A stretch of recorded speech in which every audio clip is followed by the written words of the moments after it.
Assalamualaikum warahmatullahi wabarakatuh. Saya Muhammad Alfi Syada, saya berasal dari kelas 10-7. Saya akan bahas materi tentang IPS Geografi bab 2, yaitu materi penginderaan jauh. Saya akan bahas dari mind mapping saya yang pertama, yaitu dasar dari penginderaan jauh. Penginderaan jauh mengacu pada kegiatan pencatatan dan pengamatan objek atau peristiwa di tempat yang jauh tanpa terjadinya kontak langsung. Saya akan memberikan contoh dari dasar penginderaan jauh ini. Pertanyaannya, bagaimana BMKG dapat mengetahui lokasi pusat gempa secara pasti? Mungkinkah para ahli dapat mencari titik lokasi gempa tersebut? Hal tersebut mustahil dilakukan mengingat luasnya wilayah Pulau Sulawesi. Untuk dapat mengetahui secara pasti lokasi pusat gempa tersebut, para ahli menggunakan satelit yang merekam kondisi permukaan bumi. Inilah salah satu contoh penerapan teknologi penginderaan jauh. Lanjut, pengertian penginderaan jauh. Penginderaan jauh atau disingkat INDRAJA atau remote sensing mengacu pada kegiatan pencatatan, mengamati, mempersepsikan benda atau peristiwa di tempat yang jauh.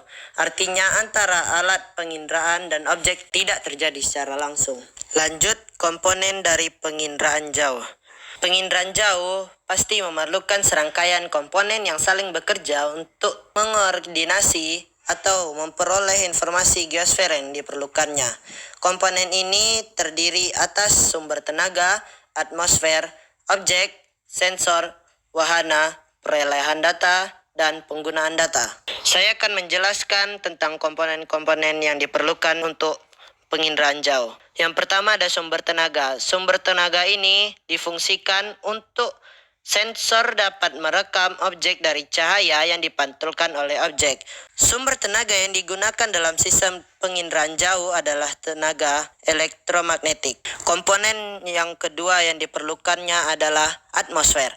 Atmosfer mempunyai peran menghambat atau mengganggu tenaga sinar matahari yang datang melalui serapan, pantulan, dan hamburan. Komponen yang ketiga yang diperlukannya adalah objek. Pasti setiap objek memiliki karakteristik tertentu dalam memantulkan dan memancarkan tenaga ke sensor. Ciri-ciri yang diperlukan untuk komponen penginderaan jauh dalam objek ini yaitu sebagaimana berikut. Yang pertama ada ciri spektral, yaitu ciri yang berdasar pada perbedaan panjang gelombang. Yang kedua ada ciri spasial, yaitu ciri yang berdasarkan pada perbedaan pola keruangan, seperti bentuk, ukuran, tinggi, dan teksturnya. Yang ketiga ada ciri temporal, yaitu ciri berdasarkan pada perbedaan waktu, perekaman, dan umur objek. Komponen yang keempat yang diperlukan dalam penginderaan jauh ini ada sensor. Sensor adalah benda yang digunakan untuk melacak, mendeteksi, dan merekam objek-objek di alam dalam jangkauannya yang tertentu.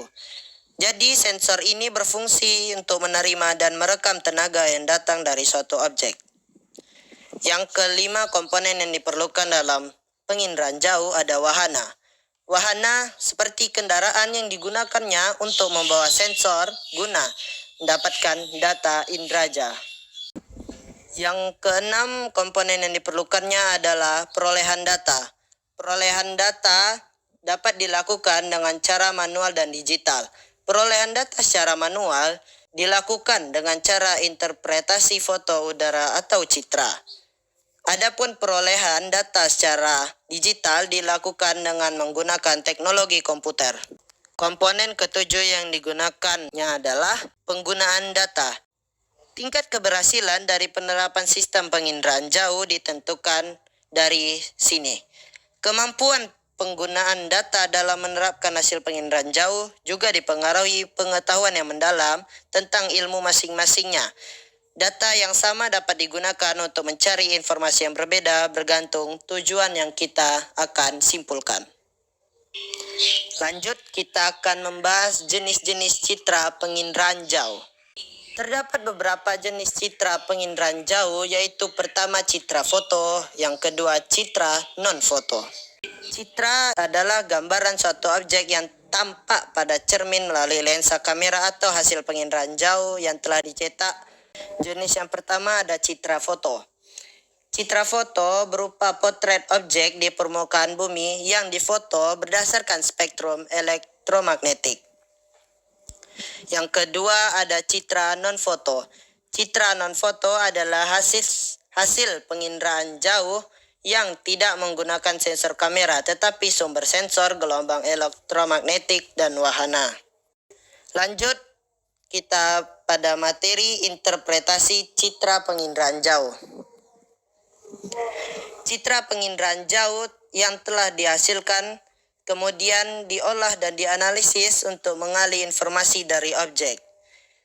Dari perspektif ini kita dapat menyimpulkan yaitu citra penginderaan jauh adalah suatu proses mengkaji foto udara atau citra penginderaan jauh dengan maksud untuk mengidentifikasi objek dan menilai arti pentingnya objek tersebut sebagaimana yang telah saya buat di mind mapping saya.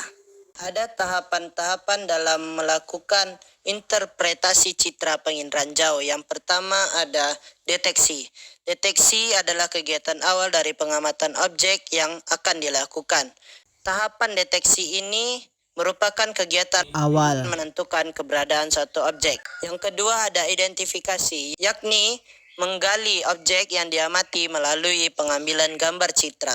Yang ketiga ada analisis, yakni menggabungkan serangkaian tahapan deteksi dan identifikasi. Tahapan ini biasanya menekankan uraian deskripsi interpretasi citra.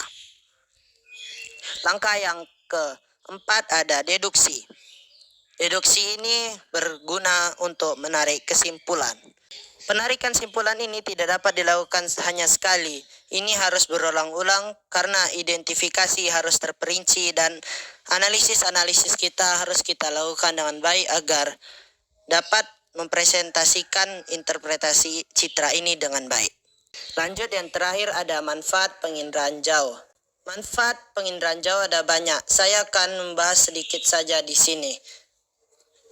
Manfaat penginderaan jauh dapat membantu pengamatan pasang surut air laut, dapat membantu pengamatan gelombang laut, mengamati kondisi cuaca di suatu wilayah, mengamati perubahan iklim dan cuaca, dan membantu dalam pemetaan penggunaan lahan.